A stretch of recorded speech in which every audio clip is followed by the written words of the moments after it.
Okay, parcel has arrived in the post. Any idea what's in it? Well, we're going to find out after this trip out in the boat. Well, it's early morning and we're back down, and finally there's a break in the weather. It looks like it might be good for, well, I don't know, 2 or 3 days. So I'm going to try and make the most of it, because after that the boat is definitely coming out. I've held the boat down more for the fact I still want to get out and look for that gear. I've never been able to get out since several weeks back now. I want to go out on a low tide, you see, but I've not been able to do that because of the weather. But with a bit of luck, next couple of days we should manage it. It's just to take one final look, just to be sure that the gear isn't there, or somebody didn't lift it and drop it miles away from where it was put. I'm not expecting to find it, but you know, it's always in the back of your mind. So if we give it one last shot at that. Also, we're going to do some, I mean, if we get a nice enough weather for a couple of days, we'll do a bit of fishing. That's the plan today. We'll go out and have a look. I'm not sure if I'll be out there too long today. Obviously things take a little time to settle, and there is a little bit of wind later, and then tomorrow it's supposed to flatten right out. So but you can see the boat it's tired, it needs to come in. That's been bent down probably by seaweed. Yeah, it needs to come in and be cleaned up and refitted for next year. So yeah, we'll get our stuff ready and we will see you when we're on the way out.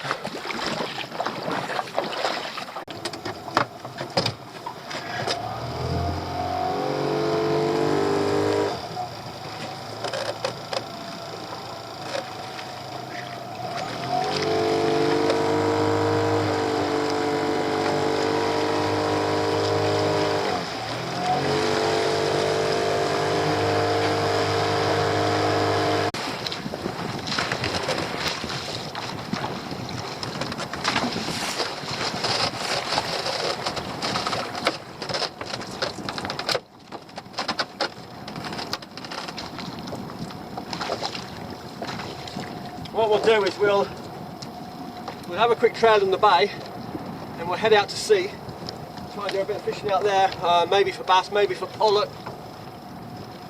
And I won't bother looking for the pots today. I'll do that maybe tomorrow when the tide is lower, because obviously we had to come out with the tide coming up higher. But if we get here earlier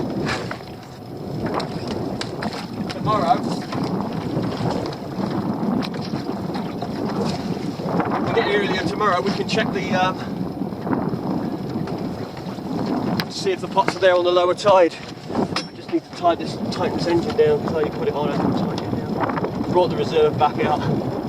Probably one of the most important bits of equipment in this boat is the reserve engine. You can have all your safety gear you like, but this reserve engine is the one thing that I've had to use on a few occasions to get me out of trouble, or to just get me back in.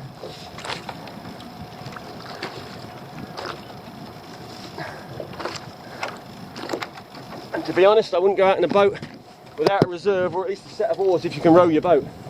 Not around our waters anyway. I mean, you'd be out in the bay probably, but if you're going outside the bay, you've got to be able to get yourself out of any situation usually.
Size fish. That's a nice one. Much better.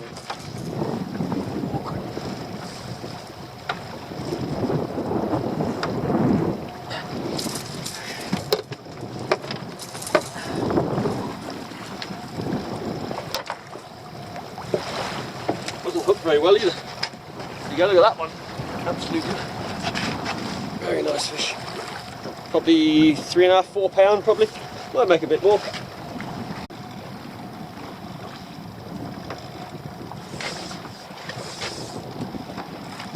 That's a bit of seaweed.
Net folded over.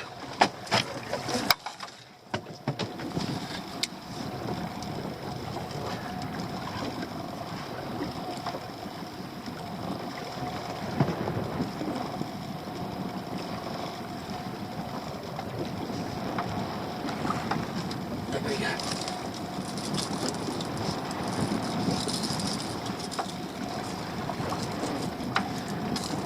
That's a proper sized bass, that one. That's how big they should be, all the small ones. That big.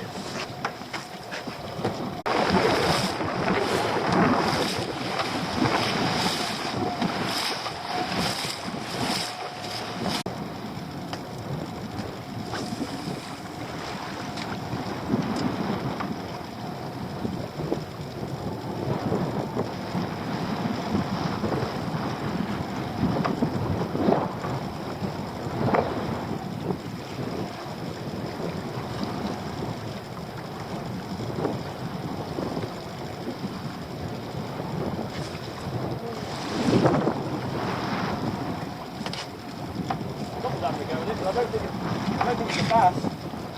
Something else. That was weird. That was really weird.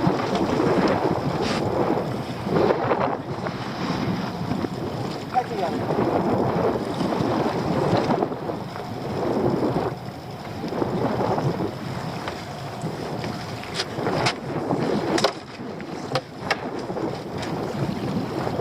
Wow. Yeah, that's for sure.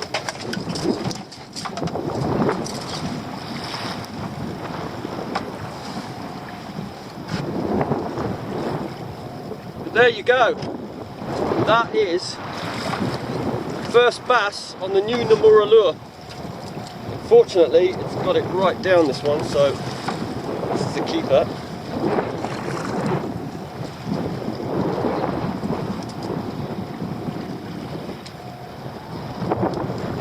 Trouble with this one.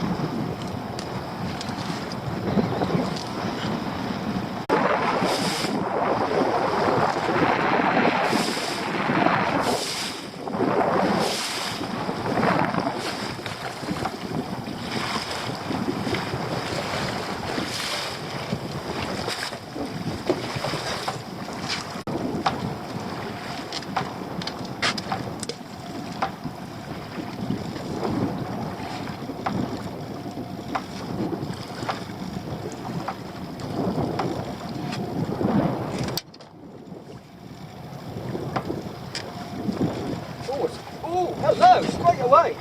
Oh, that was the bottom.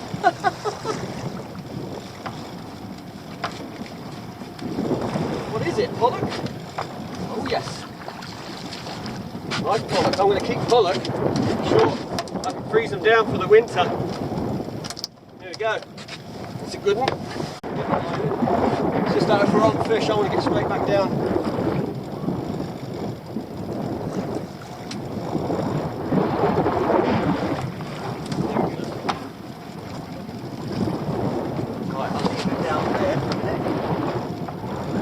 No, that's fish. Oh, yes. Yes.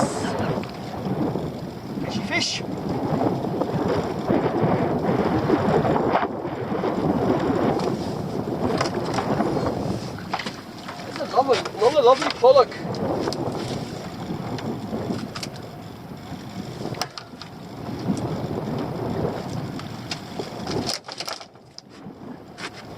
Beauty.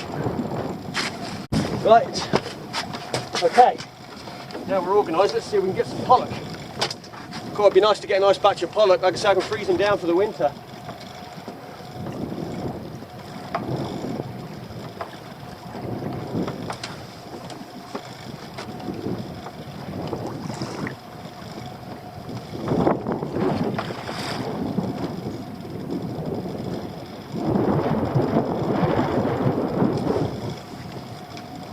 Of course, as soon as you get organised, it stops. That's why I wanted to get down before straight away. Again.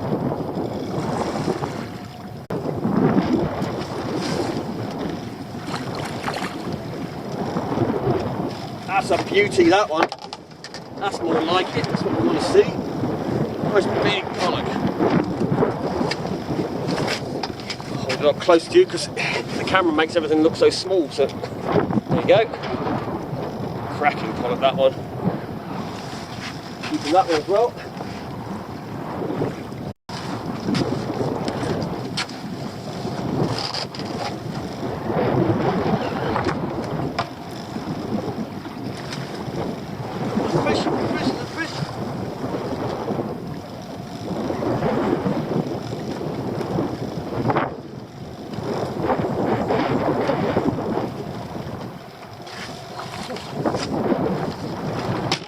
Again, proper size fish. Not these little tiddly things all the time. Or not all the time, as the case may be these days. Come on. It's a fish. There's a fish. Not that big, but it's a fish.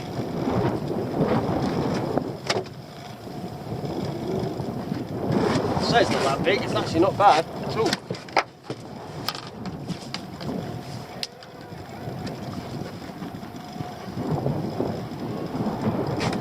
We're just using the homemade cable lures for this.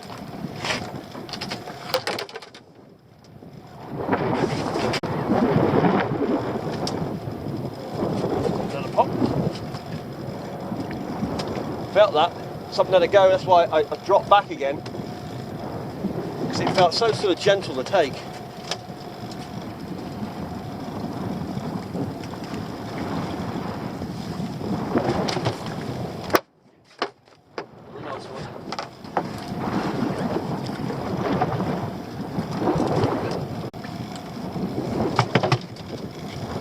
This video I might leave it till, well, quite late in the year or next year, beginning of next year, before I post this.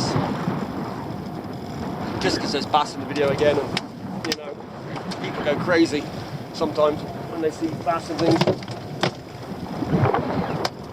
As in, come out fishing crazy. We'll see. We got two this time. One's a big one too. Ah, the big one's come off. Oh well, never mind. We just got this one anyway. It's only a small one, but get straight back down, there might be more. Thought I just saw a big splash out at sea. Might be tuna again. There's been a lot of tuna around this year. One down the south down there was loads of them. Well, over several days to be honest, but I actually went out and had a look at them. Trouble is, there's no point. I mean, I got them on film, but they're so far away, you can't even tell anything. So it's pointless, like posting that video. But like I say, there's so many of them. They're all around the boat everywhere. And the other problem I had as well is every time I tried to chase down a shoal, get really close to it, it moved. You know, this boat's too slow to chase tuna. Way too slow. But I did see them jump out and they were flipping enormous. It's great to see, that's for sure.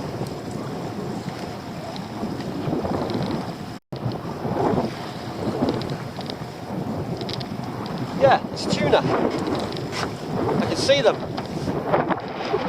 I'm not going to go all the way out there though, because they're quite far out. I mean, they don't look that far, but once you start motoring, yes, incredible.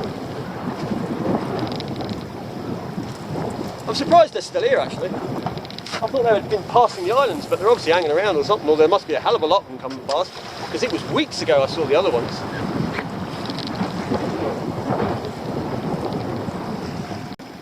Right, we'll sort of motor up that way, but like I say, I don't think I'm going to be able to get them on camera.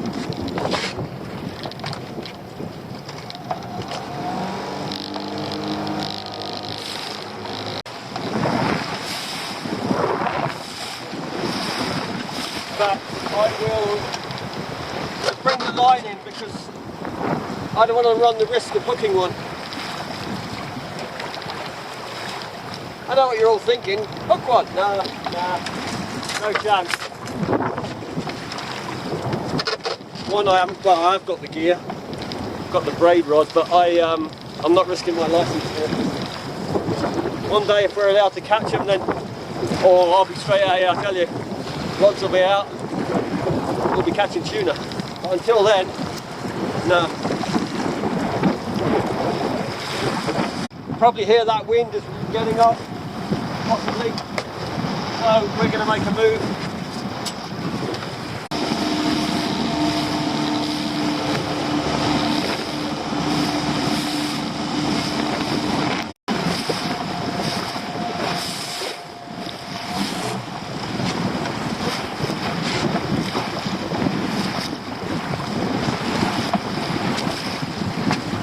The boat.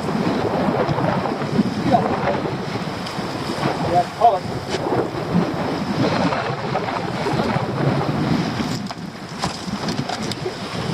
Biggest one of the day. Closer in.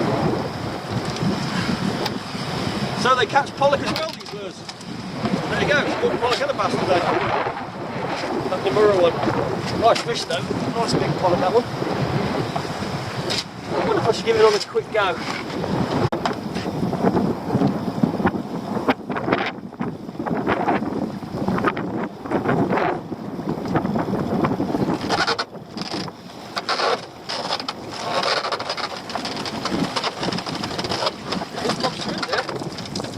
What's left of a bass head as well, that one might be big enough.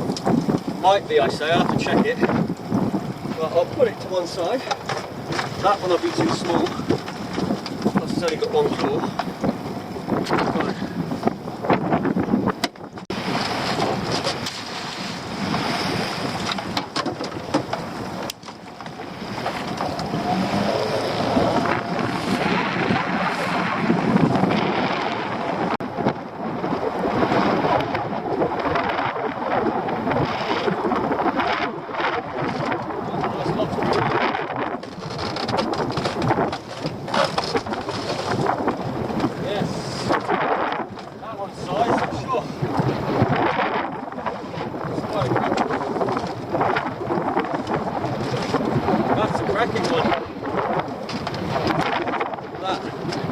Beauty.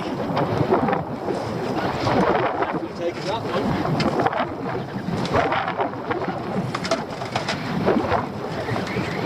This one.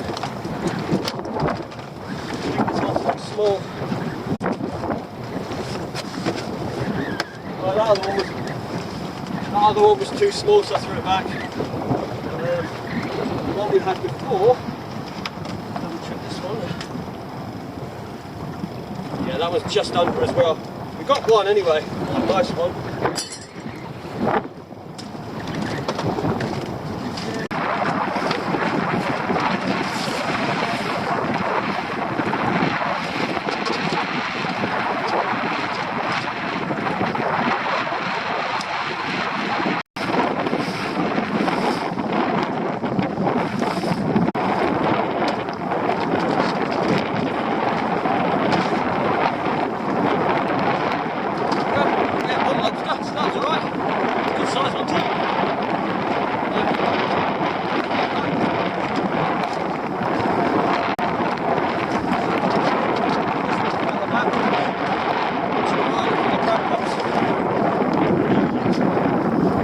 Little things these are. And a spider crab.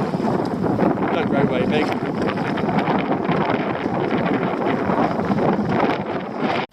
Right, so the parcel. So this parcel comes from Fernando. He is a subscriber and patron of the channel. So thank you very much, Fernando. This is awesome. Let's take a look, see what's inside.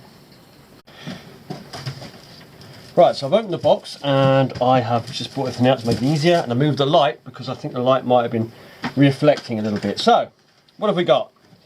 Well, we've got some swim baits, like the tails, put them on a jig head, good to go. I've never tried these out there before. We will give it a go and we'll see if they'll take it. I'm sure they will. I mean, this is these will be more for the bigger bass, but there's a different one there, some yellow ones. We've got these sort of silvery green ones, and then there's another one there with like a turquoisey black and silvery white, and then a blue one. I think these ones will probably be the, well, these and these I think will be the two, but I could be wrong. I do know that some of the yellow back lures getting used are producing, so we'll try those at some point. Like I say, I'm not a big colour guy, like bright oranges, pinks. Now I don't find, you know, like that sort of thing.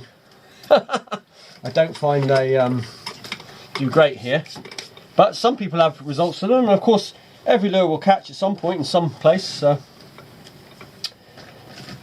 now we have some spinners. These are going to be worth having a go at.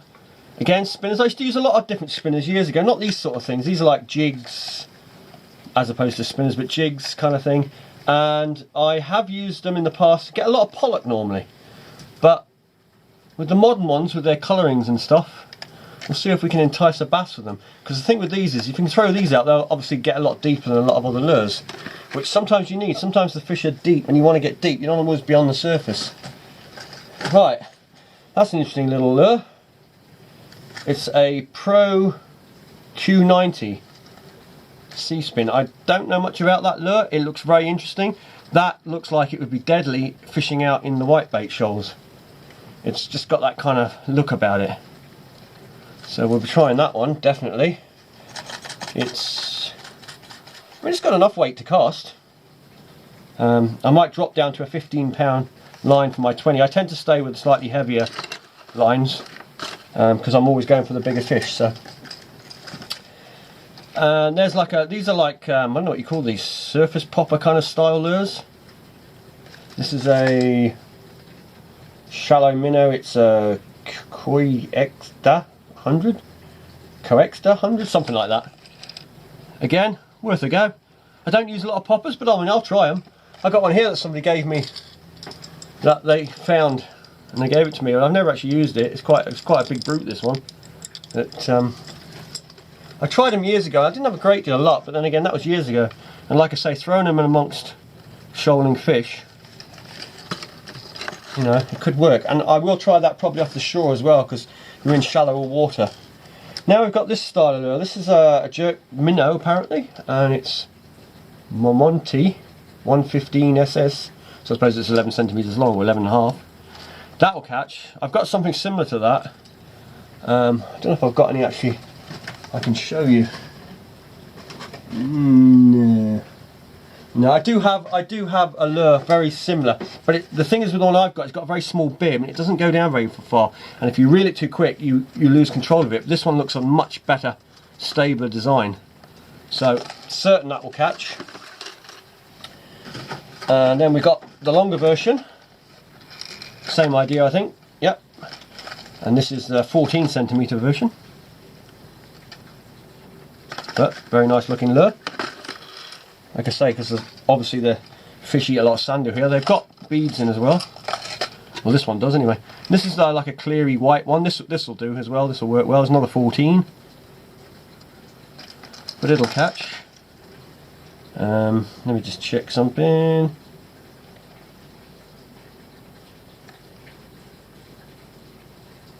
Italy, made in Italy. There you go. And next ones we've got this one. This is bound to catch. Something like that shooting through the water, especially on a darker day. When the water's a little darker, I like to go more shinier. Obviously when the water's clearer I tend to tone it down a bit, because I do find that if it's too bright conditions, sometimes the lures can be a bit shiny, or it could just be the fish don't feed as well in bright conditions. I mean, they know that the bait will see them coming. This is made in Japan. Japan always make really good lures. I do like Japanese lures, that's for sure. And I've had some marked success with the Italian lures. I have tried some Italian lures. I had one, it was fantastic. Unfortunately its build quality wasn't great, but it was a brilliant lure for catching. You just had to keep an eye on it, that it didn't fall to bits when you were using it. Then we've got this style. Now I bought a lure similar to this. That was the Nomura. There was like, it has the similar sort of shape to it. I was a bit dubious about the shape when I first bought it, but it proved itself. I took it out and it caught pollock and bass straight away. So, and another thing with these shaped lures, they cast a very long way. This one's got to be 14 centimetre. But again, nice, very nice looking lure, made by Seaspin. What's it called? It's I can't even read that. Beginu, something like that. I'm probably butchering the names. There you go. And then we've got another one, which looks very, this one looks very, very similar to the Nomura one. It's got the same pattern and that, and I know that they do catch. The thing is with these, they've got single hooks on, and I will try them with the single hooks. That'll be an interesting to see how the single hooks compare with the treble hooks.